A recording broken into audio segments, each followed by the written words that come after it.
Messieurs, dames, plaisir immense d'un nouveau d'être avec vous dans cette émission Entre les lignes, votre émission. Au menu de ce numéro, nous allons aborder les consultations qui ont pris fin plutôt le mardi 8 avril 2025. On va aborder également les consultations, l'initiative de l'ECC 5O, ces deux églises qui veulent apporter de l'eau au moulin, l'insécurité qui touche la partie Est. On va parler du transfèrement aux États-Unis des 3 Américains condamnés à mort, dont les peines ont été commuées en peine à perpétuité, qui vont devoir exécuter chez eux là-bas aux États-Unis. Ils sont donc en ce moment même au pays de l'oncle Sam. On va parler de retour de l'ancien président Joseph Kabila, qui annonce son retour sans délai en RDC. Il va atterrir dans la partie Est de la RDC. Beaucoup de personnes annoncent même qu'il va vivre momentanément dans les zones occupées par l'armée rwandaise. Enfin, on parlera de cette sortie médiatique de Délice Sanga qui a jeté en pâture la gouvernance du président Tshisekedi, qui a même dit que la démission n'est pas interdite quand on n'arrive pas à gérer la chose publique. Mesdames et messieurs, merci. On reçoit pour vous Maître Oscar Moubiaï. Maître Oscar Moubiaï, qui est un consultant maison. Il a quand même un peu disparu pendant un moment. Nous sommes très heureux de le retrouver à nouveau sur ce plateau. Il va nous dire, parce qu'il passait un peu régulièrement, il a fait un petit moment, il va vous dire pourquoi il n'a pas été de nôtre pendant ces temps-ci. Maître Oscar Moubiaï, j'imagine combien ceux qui vous aiment sont très heureux de vous revoir à nouveau devant les petits écrans. Maître Moubiaï, comment allez-vous? Ben écoutez, je suis bien pourtant et que je suis heureux de retrouver nos téléspectateurs de Congo Buzz dans ce qui m'aiment et ce qui ne m'aiment pas. Et voilà, Maître Moubiaï est de retour. Bon, j'ai toujours dit que chaque fois que besoin s'en faut pour éclairer notre opinion, on a toujours été présent. Ouais. Maintenant, après, j'avais d'autres raisons personnelles qui ne vont pas nous occuper ici. Ouais. De pourquoi j'ai été momentanément absent de votre chaîne. Bon retour. On espère que vous allez plaire à ceux que vous plaisez souvent. Vous n'allez pas décevoir. Moi, je ne parle pas pour plaire, je parle pour apporter l'information nécessaire et utile, surtout pendant ce temps, à notre peuple. Que ça plaise ou pas, je ne suis pas populiste, moi. Vous n'êtes pas populiste, bien que vous êtes plus ou moins populaire. Maître Oscar Moubiaï, on va commencer avec la première thématique. C'est justement l'annonce du retour de l'ancien président Joseph Kabila Kabange. Une personne accusée d'être derrière l'AFC M23, Kagame, ainsi de suite. Une personne dont la nationalité aujourd'hui est remise en question par les autorités de la République, notamment Jean-Pierre Bemba et certaines autorités. Est-ce que le fait que Joseph Kabila annonce qu'il rentre au pays dans la partie Est serait une preuve qu'il est réellement derrière ce qui se passe là-bas avec Kagame, Nanga et ses compagnons? Mais écoutez, comme je l'ai toujours dit, dans notre pays, nous avons la rébellion armée et que nous avons la rébellion pacifique. Les deux concourent au même objectif et font une seule et même groupuscule qui dérange notre pays par l'agression. Maintenant, que monsieur l'ancien président ne regagne pas le pays, parce qu'il ne regarde pas le pays, il rejoint le camp de l'ennemi. Et à partir de là, il a choisi son camp, et comme Bush le disait, qui n'est pas avec nous et contre nous. Est-ce qu'on a aujourd'hui des preuves nécessaires pour dire que M. Kabila est avec ces gens-là, est avec Nanga, est avec l'AFC? Mais écoutez, quelle preuve autre voudriez-vous si on rejoint l'ennemi et on se met en mariage avec l'ennemi? Vous avez autre preuve? Je ne pense pas. Est-ce que Maître Oscar peut rejoindre et descendre à Goma tranquillement? La réponse est non. Est-ce que je veux dire, le Congolais normal, quand je dis normal, c'est digne de son nom, qui ne peut pas trahir son pays. Si on ne peut pas trahir son pays, on ne peut que condamner la rébellion. Donc le Congolais qui condamne la rébellion, peut-il bonnement, librement arriver chez l'ennemi sanguinaire qui n'accepte pas ou qui ne tolère pas la différence et qui ne tolère pas l'autre, autrement dit qui est plus qu'un animal, parce qu'on tue, on viole et on tue même les enfants. Alors, vous pensez que un rebelle, les camps ennemis, peut accueillir celui qui n'est pas leur semblable? La réponse est non. Autrement dit, pensez-vous que la chèvre rejoigne les camps des léopards ou des lions sans qu'elle ne soit bouffée? Si cela se produit, ce sera un miracle, mais on considérera que c'est la même espèce. Et donc, je crois que le retour dans le camp de rebelles de quiconque qui s'aventurerait de rejoindre le camp de l'ennemi, qu'il soit l'ancien président ou qu'il soit toute autre personne, nous considérons, et c'est pour ça que j'estime que la loi que je prône, et j'espère trouver un député qui va porter cette loi pour le retrait de la nationalité congolaise à toute personne qui rejoint les camps de l'ennemi. C'est une manière de combattre les mouvements de faibles d'esprit qui rejoignent les camps de l'ennemi. On a connu ça en Europe quand il y a eu la lutte contre les djihadismes. Donc rejoindre la Syrie, à l'époque, il y avait des gens qui étaient fichés S pour contrôler, empêcher ce mouvement vers les camps ennemis, comme à l'époque à la Syrie. Aujourd'hui, donc le Goma aujourd'hui, c'est comme la Syrie, la partie est occupée par l'ennemi. C'est comme la Syrie. Toute personne qui va doit être contrôlée pour ne pas retourner. Maître Moubiaï, aujourd'hui, est auteur d'une proposition de loi sur le retrait de la nationalité à toutes ces personnes qui sont en mouvement subversif. Mais est-ce qu'on peut avoir les détails de cette proposition? Quelques détails. Toute personne qui prend l'arme contre le Congo, donc contre sa nation, se voit retirer la nationalité congolaise. Vous ne pouvez pas être congolais et tuer les Congolaises et Congolais. Maintenant, pour que cette loi ne puisse pas entrer en contradiction avec les conventions internationales, l'on veillera parce qu'il est interdit à ce que l'on soit apatride. Et donc, si on vous retire la nationalité congolaise, il y a risque d'être apatride. Donc, on veillera à ce que ceux qui ont pris les armes, s'ils s'étaient déjà réclamés d'une autre nationalité, ou s'ils sont d'une autre nationalité.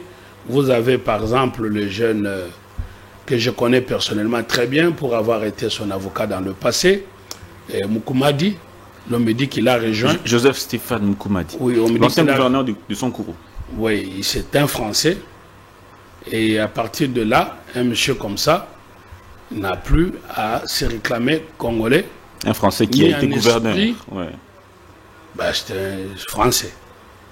Mais il pouvait, pendant ce temps-là, vous savez, comme il est Congolais d'origine, il peut demander à recouvrer sa nationalité congolaise pour besoin électoral. Donc, pour empêcher que les gens aillent prendre les armes et reviennent prendre des fonctions politiques dans notre pays, pareilles personnes ne peuvent plus recouvrer leur nationalité d'origine et sont frappés de retrait de la nationalité congolaise qu'ils ne peuvent plus recouvrer. Mais ceux qui n'ont que la nationalité congolaise?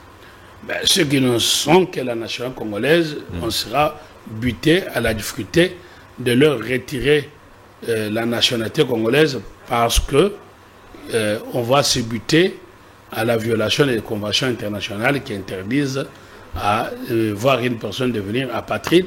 Je crois qu'il y a d'autres mécanismes de contrainte pour pouvoir savoir comment faire. Ceux qui restent congolais, on ne leur retire pas la nationalité et leur place, c'est la prison. La prison. Alors, parce que ceux qui sont que congolais, dès qu'ils rejoignent le pays, leur place, c'est la prison. Mais ceux qui ne sont pas congolais ont tendance à retourner dans leur pays, comme la Belgique, la France, ou ceux qui retournent au Rwanda, leur pays d'origine, mais tout en continuant à se réclamer congolais. Ceux-là, quand vous êtes déjà une fois réclamé congolais, ceux-là doivent voir leur nationalité retirée. Voyez-vous, les gens comme celui que vous m'avez cité, mon ami, c'est Sanga que vous m'avez cité, qui est un ancien rebelle. Si cette loi était déjà entrée en vigueur et qu'il s'était réclamé d'une autre nationalité, voyez-vous, ce sont des gens qui ne devaient pas être en train de parler aujourd'hui parce qu'ils auraient été déchus de leurs droits de citoyenneté. Ça ne peut pas être rétroactif, ça ne peut pas frapper toutes les personnes qui, dans le passé, avaient déjà pris les armes. Ben ça fera l'objet de réflexion par le Parlement, si on peut rendre une loi rétroactive, mais vous savez qu'il y a le principe de non-rétroactivité quand une loi devient défavorable à une personne qui avait posé le comportement au moment où la loi n'existait pas. La rétroactivité est souvent admise quand elle est douce et en faveur de la personne, ce qu'on appelle la rétroactivité inimitius. Mais ici, je ne crois pas trop qu'on puisse avoir un effet rétroactif d'une loi qui est en défaveur d'une personne. Donc la loi porte pour l'avenir et non pas en termes de rétroactivité. Mais je crois qu'il est grand temps que désormais, pour dissuader la rébellion, et nous n'avons que connu depuis 30 ans que des rébellions, il faut sortir de ces cycles diaboliques. Et nous en avons la chance d'avoir maintenant un président qui dit aujourd'hui, c'est terminé, nous allons nous battre, nous allons libérer notre pays et il n'y aura plus jamais d'aventure de gens qui vont aller prendre les armes pour venir nous gouverner. Donc les assassins d'hier ne seront plus jamais dirigeants du pays de demain. Parce que qui nous dirige? Nous avons été dans les négociations, il faut réclamer l'amnistie. Ben, c'est tout ça qu'il ne faut pas accepter des choses où on tue et puis on se blanchit. Maître Oscar Moubiaï, l'ancien président est accusé d'être lui-même derrière la FCM 23, soutenu par le Rwanda. Maître Oscar, comment ça s'explique que son parti politique soit toujours opérationnel en République démocratique du Congo, une personne qui, entre guillemets, agresse le pays? Comment ça s'explique qu'aujourd'hui, il n'y a aucune poursuite formellement engagée contre sa personne? Comment se fait-il qu'aujourd'hui, ces commerces continuent de fonctionner sans être inquiétés? Il y a eu même des aveux de ses proches qui m'ont été accusés d'être des témoignages. Maître Oscar, est-ce que dans un État moderne, cela est-il possible? Ben écoutez, moi je n'en sais rien. Tout ce que je constate, moi je ne suis pas dans l'appareil étatique.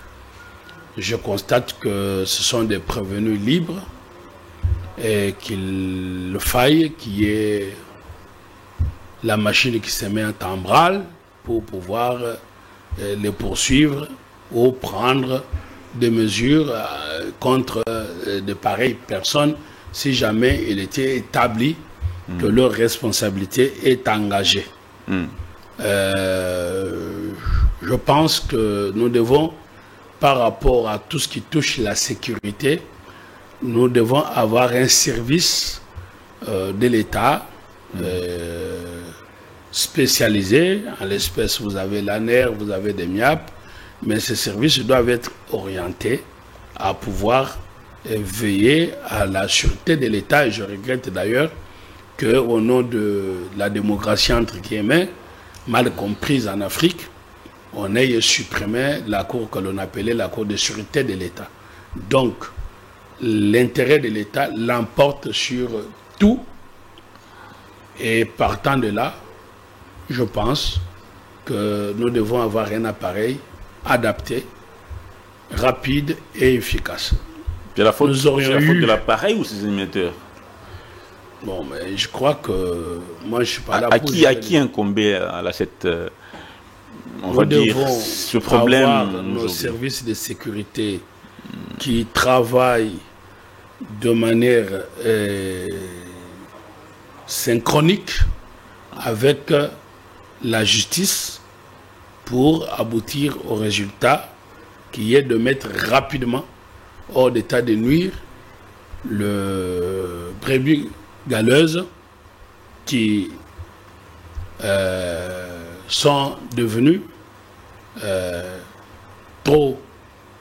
qui sévissent contre nos frères et leurs frères, contre nos sœurs et leurs prétendues sœurs, contre nos enfants et leurs prétendus enfants.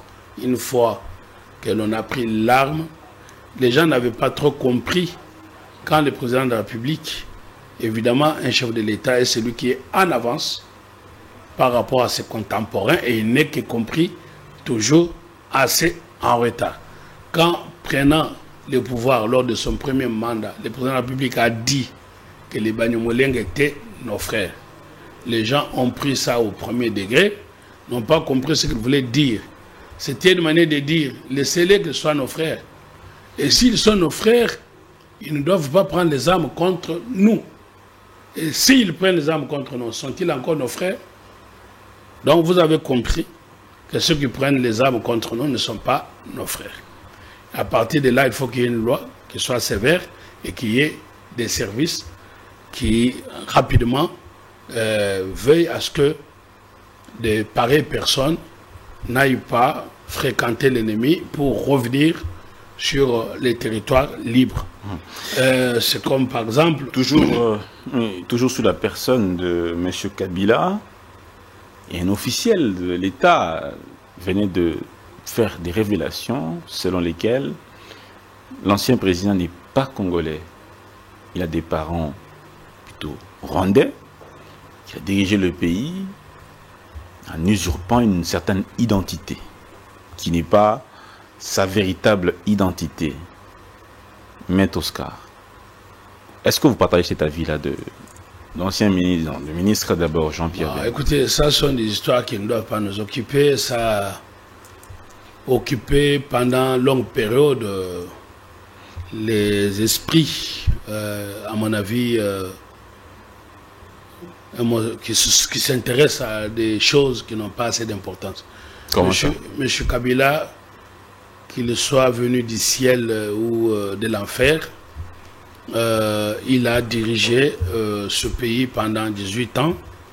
Malheureusement, il le laisse et il a mal dirigé, à mon avis, et que la chance qui lui était historique, qui lui était donnée de rester le premier ancien président en vie, il n'a pas saisi cette chance. Il est en train de ternir son image, parce qu'un ancien président, ce n'est pas n'importe qui. Un ancien président, il est astreint à la réserve. Un ancien président, il doit avoir un statut de noblesse et il ne peut pas se retrouver dans la mêlée, au lieu d'être au-dessus de mêlée, impliqué dans des choses dont on l'accuse.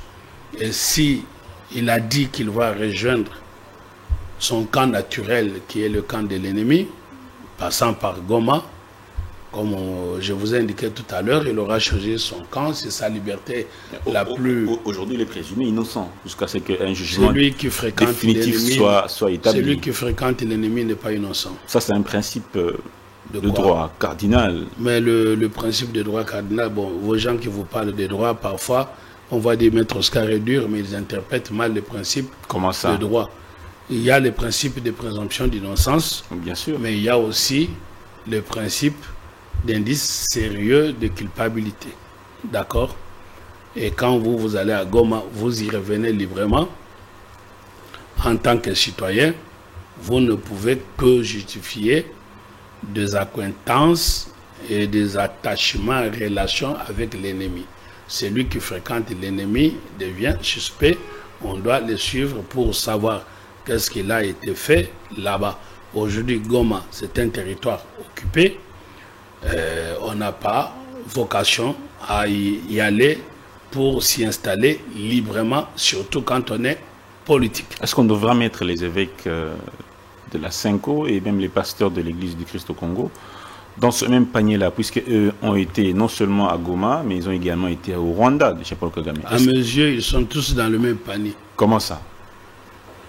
Mais écoutez, comment ça, je vous dis, je suis clair, celui qui fréquente les diables ne reste pas sain. Ils ont dit qu'ils sont dans une mission pastorale. Ils vont faire écouter toutes les parties prenantes au conflit pour organiser un forum afin de sortir de la crise. Ils ont commencé d'abord chez le chef de l'État. Ils l'ont informé de leur agenda. Et ensuite, ils ont continué leur périple. Ben écoutez, le chef de l'État reste chef de l'État dans son rôle. Ce n'est pas maintenant parce qu'on est allé voir le chef de l'État qu'on croit qu'on a été légitimé de quoi que ce soit. Le chef de l'État, en tant que père des nations, a vocation à recevoir toute personne. Et si vous allez lui indiquer vos initiatives diaboliques, alors que vous êtes adulte, il vous laisse libre dans votre perdition. Diabolique? Mais maintenant, à quel niveau ça devient diabolique, maître? Fréquenter les diables, on reste diabolique. Et si vous voulez être trop chrétien, parce que nous sommes dans un pays laïque, mais qui se dit chrétien, ou qui se dit trop musulman, si vous voulez. Il n'y a pas au monde les gens qui prient ou qui sont dans les églises comme au Congo. Mais nous restons ce que nous sommes sans être transformés. Kabila a dit qu'il n'avait pas su transformer les Congolais comme s'il était Dieu le Père, alors qu'il fallait qu'il se transforme d'abord lui-même. Donc, ce que je suis en train de vous dire est que quand on prend l'arme, une arme, et l'on tue, on n'est plus dans la sainteté de Dieu. Le premier commandement, ne tuez pas. Alors, si maintenant vous avez un prêtre de l'église qui est face de ceux qui ont tué, avec désolation, délibérément, parce que quand ils sont entrés sans motif sur le territoire congolais, ils ne pouvaient pas prétendre ignorer que ça allait entraîner le bain du sang. Et comme ils ont tué, je crois que si l'unique chose que pouvaient faire les prêtres de l'église, ou l'unique but de leur visite au diable en affaire devait être pour les exorciser, ça voudrait dire qu'ils devaient commencer par se confesser pour reconnaître le mal et demander pardon. On ne va pas les négocier avec un ennemi qui a pris les armes par les prêtres et sans pour autant prier pour c'est quoi la différence? leur âme. C'est quoi la différence entre l'initiative des évêques aujourd'hui qui voulait ramener Nanga et les autorités, ainsi que tous les opposants autour d'une table, et les négociations qui commencent, en principe aujourd'hui 9, je veux dire 8 avril, à Doha, au Qatar. Négociations directes. Gouvernement congolais et AFC M23. C'est quoi la différence entre les deux initiatives? Il y a une grande différence. Il y a les autorités du pays qui sont appelées à amener la paix au pays par tous les moyens. Ça voudrait dire, y compris même par négocier avec le diable, pactiser avec lui et consort. Et une fois que l'on a dit négocier avec le diable, pactiser avec le diable doit être identifié. Parce que ce qu'on va rencontrer, ce ne sont pas les diables, c'est les diablotins. Les diablotins sont ceux qui sont envoyés par les diables. Le chef de l'État a dit qu'il ne négocie pas avec les diablotins sans avoir vu leur père. Maintenant qu'il a vu leur père, il peut dire aux diablotins, venez me dire qu'est-ce que vous voulez. Parce que maintenant il connaît les désirs du père que les diablotins peuvent lui dire. Donc il ne faut pas que les gens commencent à dire, il avait dit jamais je ne veux discuter avec les diablotins. Il avait dit, je préfère discuter directement avec les diables lui-même, qu'il a nommé cité. Je regrette que mon ami César soit incapable d'indiquer que l'agresseur du pays, c'est le Rwanda. Il tente même de mettre le Congo sur le même pied d'égalité que les Rwandais. Et donc, pour fustiger en ce moment-ci la mauvaise gouvernance, non, pendant la guerre, on ne parle pas de mauvaise gouvernance. Et surtout, en quoi, en quoi il ne se contredit pas plus qu'aujourd'hui? Qu'il ne se contredit pas. Les autorités congolaises. En quoi ils ne se contredisent pas? Parce qu'aujourd'hui, il y a ces négociations à Luanda, plutôt à Doha, entre le gouvernement, les invalides du gouvernement et l'AFC M23. Mais qui sont su parce que maintenant le préalable a été levé. Le préalable a été qu'on ne discute pas directement avec eux sans discuter avec leur père.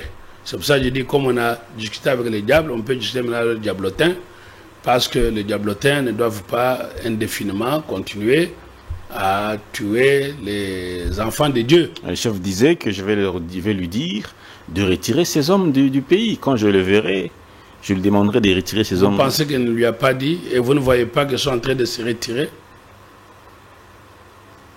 Ne soyez pas aveugle alors que vous avez les yeux grandement ouverts. Ne soyez pas sourds alors que vous avez les oreilles. Ils se sont retirés du pays?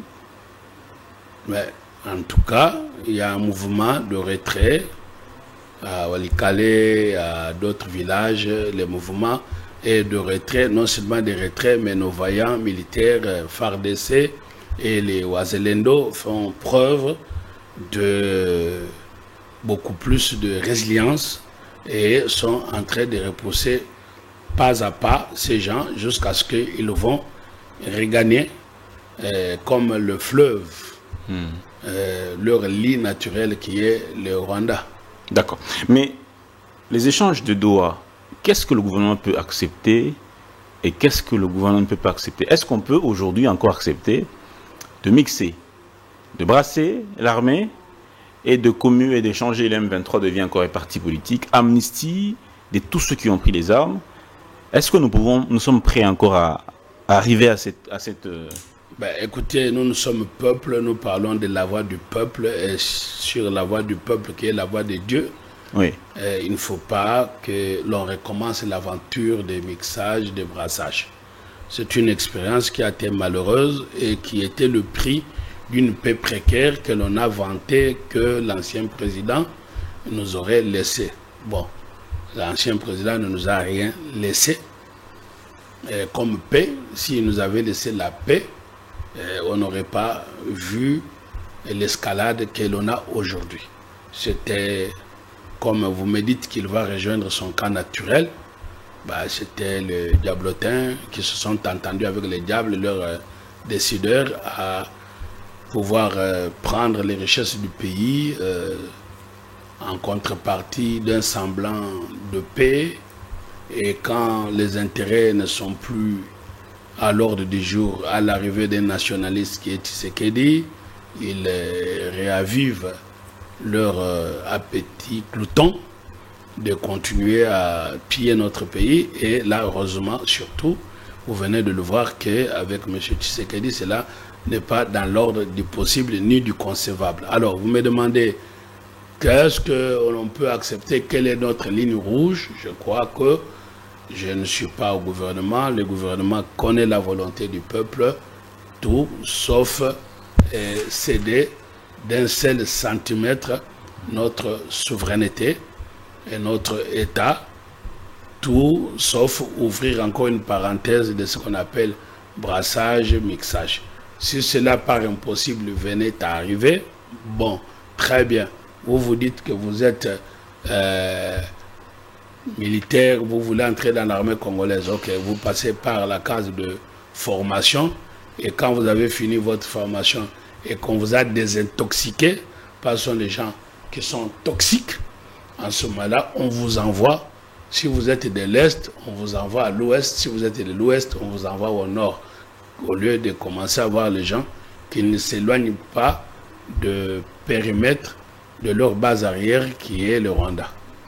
De leur base arrière qui est le Rwanda. Il y a une déclaration de Monseigneur Fulgence Muteba, président de la Cinco, dans une interview à Jeune Afrique. Monseigneur Fulgence Muteba sur les financements. D'où viennent les financements de la Cinco et de l'ECC dans leur périple un peu à travers le monde? Tous ces pays qu'ils ont visités, qui a payé la facture? Monseigneur Fulgence Muteba a fait savoir devant la caméra qu'il s'agissait des financements de quelques pays africains, l'Ouganda, le Rwanda, l'Angola et le Kenya. Est-ce qu'aujourd'hui, comment on peut interpréter cela? Que ces évêques soient financés par ces pays-là.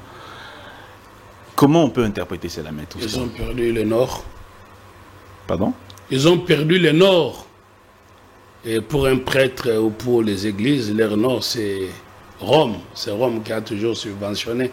Si maintenant à la place, on prend même des pays ennemis qui subventionnent leur démarche, à ce moment-là, je crois qu'ils ont perdu le Nord.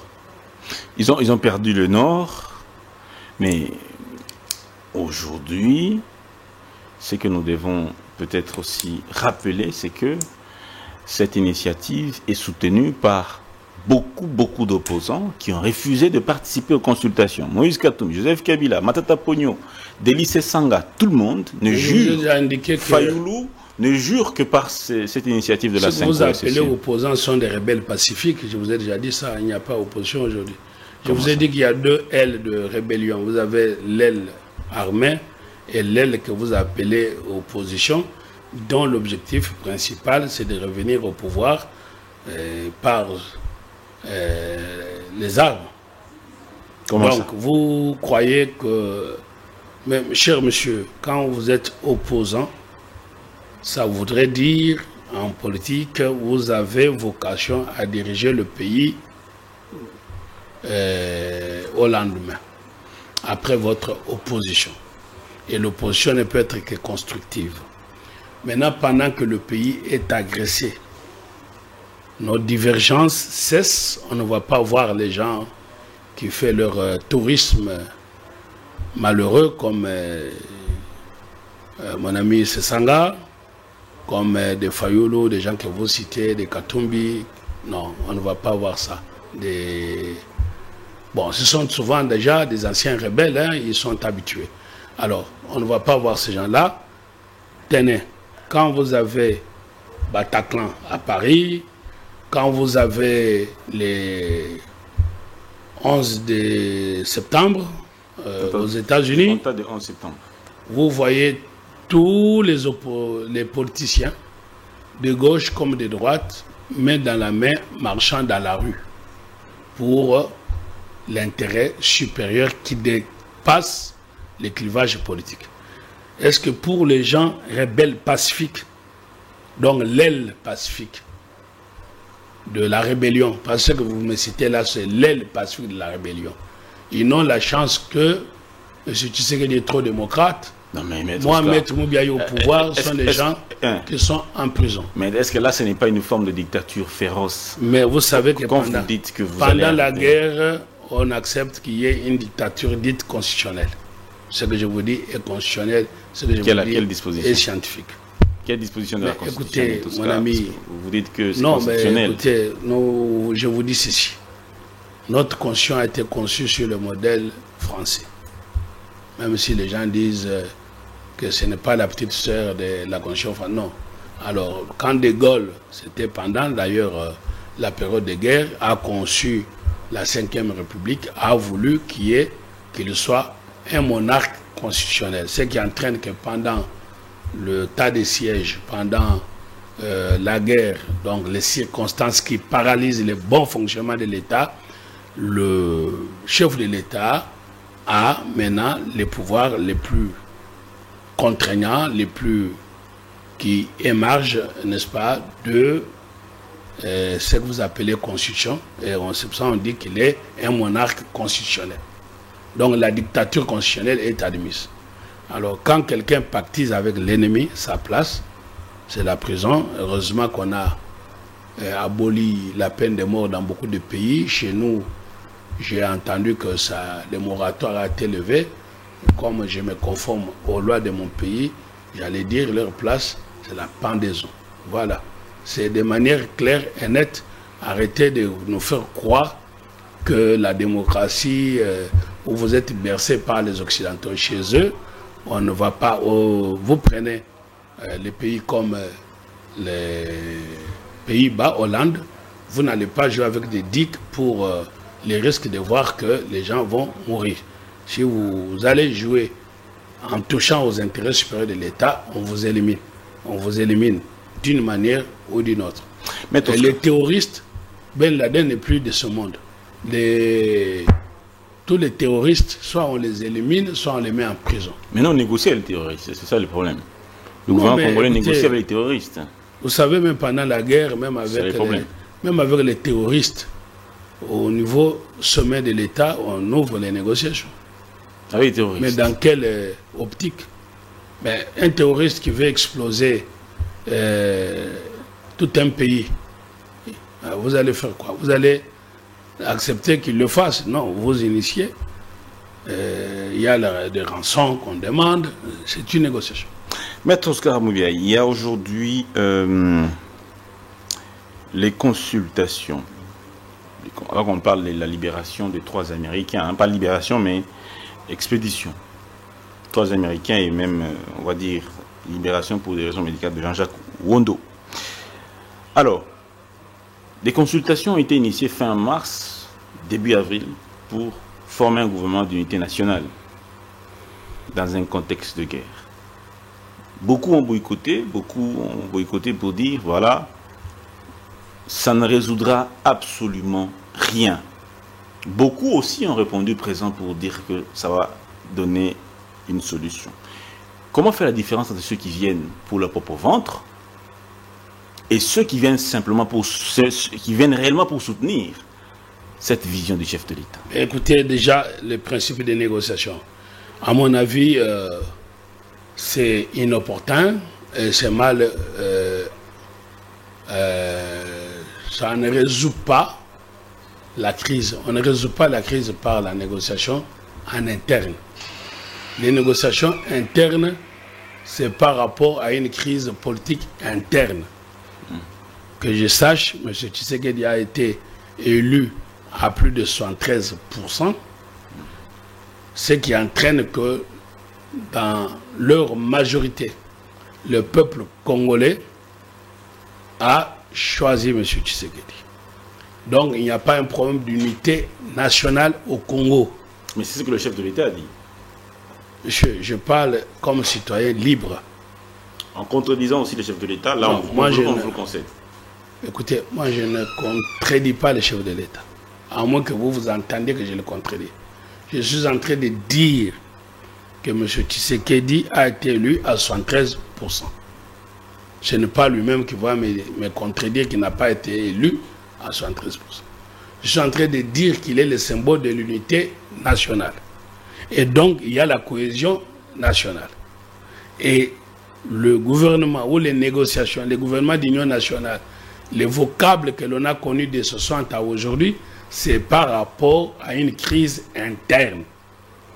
C'est là que l'on parle de gouvernement d'union nationale quand il y a la cohésion nationale qui est en mal. Mais ici, nous n'avons pas une cohésion nationale en mal. Nous avons une rébellion soutenue par celui que seul a eu le courage de citer nommément et qu'heureusement, maintenant, vous avez vu que sa diplomatie commence à payer. Donc, je ne contredis pas le chef de l'État. Au contraire, je l'acclame. Je l'acclame parce que le résultat est palpable. Vous avez eu la commémoration des génocides. Aucun chef d'État s'est retrouvé là, sauf les Togolais. Bon. Or, quand vous savez, quand il y avait génocide, les chefs d'État allaient au Rwanda. Aujourd'hui, la diplomatie Tshisekedi a été gagnante. Alors, donc, il n'y a pas de crise interne. Maintenant, s'il y a une erreur d'approche, il y a, ça peut arriver, mais il faut... Et nous sommes là pour parler afin que... C'est pour ça que nous sommes société civile, pour former les contre-pouvoirs.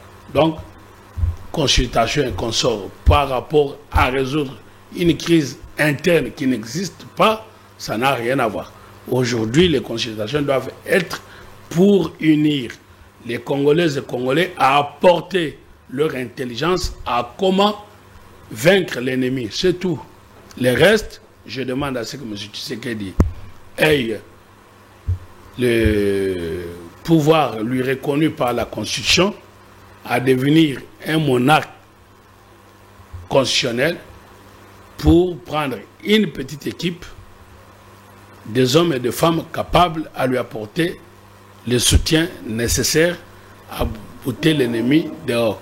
Maintenant, dire qu'on va prendre les politiciens, l'aile pacifique de la rébellion et l'aile armée de la rébellion, en choisir ces petits diablotins qui doivent revenir pour nous gouverner, ça n'aura pas donné l'unité nationale, ça n'aura pas donné le salut public. Donc, on aura un gouvernement de salut public sans salut, on aura un gouvernement d'unité nationale sans unité. L'unité congolaise n'est pas mise en mal. L'ennemi nous agresse, voilà. Maître Oscar Moubiaï, on est à la fin de l'émission. On va aborder la dernière thématique, c'est justement la libération de l'expédition des 3 Américains. Il n'y a pas eu libération déjà. Expédition, pas libération. Extradition, c'est ça le terme. Voilà, un terme juridique. Ils sont retournés dans leur pays pour continuer à purger leur peine. Ça arrive dans beaucoup de pays. Quand il y a eu, je crois au Tchad, ce qu'on a appelé Arche de Noé, on a vu les gens retourner. Ici, chez nous, nous avons vu les gens qui sont condamnés à la CPI, qui sont venus purger leur peine à Makala. Donc, on peut arriver à être condamné. Parce qu'on n'est pas congolais comme eux, ils sont américains, on peut demander qu'ils puissent être extradés afin d'aller purger leur peine dans leur pays d'origine. Très bien. Ça s'appelle la coopération judiciaire entre pays. Parlez-nous un peu de l'affaire maintenant de Jean-Jacques Wondo. Jean-Jacques Wondo, considéré comme étant le concepteur moi, je suis pas proche de cette tentative. Non. Passé. Vous êtes avocat, vous êtes juriste, vous êtes professionnel de droit. C'est pour cela qu'en tant qu'avocat, je ne parle d'un dossier que quand je le connais. Oui, bien sûr. Mais je suis pas Nous proche parlons de des ce principes. dossier. Nous parlons des principes. Ouais. Maître Moubiaï. Ouais. Il a été libéré pour des raisons médicales. Oui. Aujourd'hui, monsieur se trouve en Belgique. Mais quand on est libéré pour raison médicale, ça voudrait dire quoi? On n'est pas arrêté, on est libre. On vous donne ce qu'on appelle la liberté provisoire pour aller vous faire soigner. Et vous savez qu'on peut être... nous sommes tous des malades qui s'ignorent. Vous pouvez le voir libre. Quand on est malade, on est libre. Votre problème, c'est que vous ne le voyez pas à l'hôpital. S'il va voir son médecin ou bien il a une chambre médicalisée, qu'est-ce qu'on en sait? Mais donc moi, je ne peux pas juger. Une personne considérée comme étant conceptrice d'une tentative de coup d'État Oui, ça choque, c'est immoral. On la libère, elle est voilà, en soins médicaux dans son propre pays. Mais monsieur, il y a tous ceux qui sont... Il y a la coopération entre pays. Le problème, c'est qu'il faut que nous puissions devenir pays forts. Ça voudrait dire, quand vous avez le poids de pays, on ne doit pas mettre un Congolais en prison sans qu'on sente que son pays est là.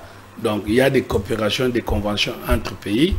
Et si ces gens-là se sont retrouvés en dehors de notre pays pour retourner dans leur pays où ils ont la nationalité, on a actionné des mécanismes de coopération entre pays.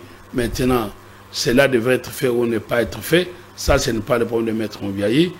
Mais toujours est-il que... Puisqu'il y a eu cette grâce, on a commué leur peine. Non, peine de mort. Ce n'est pas la grâce. Peine de mort. Oui, peine de mort, c'est une commutation de peine. De peine, oui. De peine de mort, on a dit à perpétuité. Parce qu'évidemment, il y a des pays qui n'acceptent pas la peine de mort. Donc ça, ce sont des choses qui ne plaisent pas au peuple. Et je suis parmi le peuple pour dire que cela est choquant. Ce qui m'intéresse, moi, c'est de poser la question de savoir est-ce que si un Congolais a commis les mêmes actes aux États-Unis, en France, Belgique, que sais-je, est-ce qu'il peut bénéficier du même traitement? Là, ça soulève la question de poids dans les conseils des nations de pays. Bon, maintenant, vous parlez des États-Unis, vous parlez de la Belgique. Est-ce qu'un jour, le Congo sera comme la Belgique, comme les États-Unis? J'aime bien et je le souhaite beaucoup qu'un jour, un Congolais prisonnier en Belgique ou aux États-Unis qui a commis les actes d'atrocité puisse bénéficier du même traitement. Ça, c'est un combat. Et voilà notre combat, que nous puissions être un pays fort, respecté dans les conseils de la nation. Maître Oscar Moubiaï, c'était un plaisir immense de vous retrouver à nouveau sur ce plateau. On espère que très bientôt on vous retrouvera pour d'autres questions liées au droit et à l'actualité.